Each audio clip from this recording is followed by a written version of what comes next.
আমার বউ হঠাৎ করে 2টা মেয়ে জন্ম দিল, কিন্তু আমাদের একটাই রুম। পড়ার সময় সবসময় ঝগড়া হতো।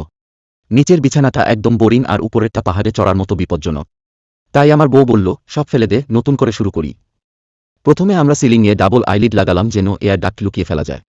তারপর গ্যালভানাইজড স্টিল আর পরিবেশ বান্ধব কাঠ দিয়ে বিছানার ফ্রেম বানালাম, স্ল্যাটেড ফ্রেম আর খালার দেয়া গদা যোগ করলাম। নিরাপত্তার জন্য নরম প্যাডও লাগিয়ে দিলাম। তারপর দেয়ালে গর্ত করলাম সাজানোর জন্য, পড়ার জন্য সুইচ আর সকেট বসালাম, আর পার্টিশন ওয়াল দিয়ে রুমটা ভাগ করে দিলাম। সঠিক আলো আর বাতাসের ব্যবস্থা করলাম। বিছানার নিচে বড় ড্রয়ার যোগ করলাম তাদের আন্ডারওয়্যার, মোজা আর ব্যক্তিগত জিনিসের জন্য। দরজার খিলান বানালাম লিনিয়ার লাইট আর গজ কাপড় দিয়ে। কাঁথার জন্য আলমারি বানালাম আর স্কার্ট ঝোলানোর জন্য জায়গা।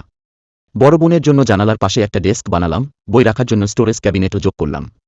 ছোট বোনের জন্য বাম পাশে একটা বড় ডেস্ক আর দেয়াল ক্যাবিনেট বানালাম। সবকিছু গুছিয়ে রাখার জন্য দরজা লাগালাম আর স্পেস সেভিং পর্দা দিলাম। এখন তাদের রুম গুছানো আর একদম পারফেক্ট।